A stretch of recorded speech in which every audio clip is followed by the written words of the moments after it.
after that, I saw a video about myself, it was about myself. But I can definitely say that it's an honor to be here today accepting this award. And as Leslie mentioned, it takes a village to not only organize an event, but to really get someone out of certain circumstances. Because no one chooses the circumstances that they're born into, and I just happened to be born into a family that struggled with poverty and mental illness, and those circumstances ended up demanding that meeting my basic needs would basically supersede my ability to overcome larger obstacles. But as the video said, when I was 8, when everything seemed to be ripping at the seams, I was granted the opportunity of a lifetime, and that was to live and attend school at Kurn, Hattin. And that was a place that would change my life ultimately forever.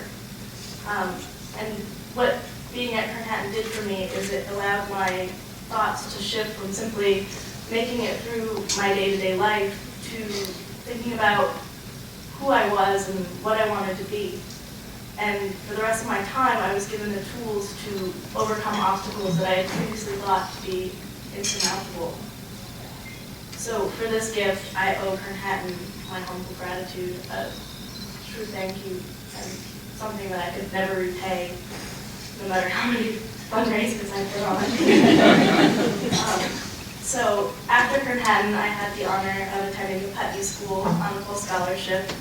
And at Putney, I had the chance to engage in a community, and it was the sort of community filled with the type of people who would gladly volunteer an entire Saturday on a cold spring day to support my former home, and even a few who sat up late nights trying to figure out how to get 200 kids to over 50 places in one day.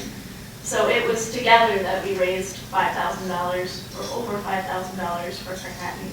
And to each and every person who helped me do that, I'm exceptionally grateful, because I certainly couldn't have done it alone. And along my journey, I've encountered several adults, as you see, who have influenced me, they've cared for me, and oftentimes they've treated me like family. And you'd be surprised the number of people who fall into that category are in this room today. And thank you to you guys. And in particular, I'd like to thank Kim Fine, Richard Long, Janet Wilson, and Emily Jones, because without them I wouldn't be here today and I couldn't have won this award. And finally, I'd like to thank the Association of Fundraising Professionals, and I'd like to thank Demont, because I'm so grateful for this scholarship, and what it will do for me is it will help me further my education so that someday I may inspire other young people to look beyond the hand that they're dealt and strive to better themselves and ultimately the world around them. So thank you.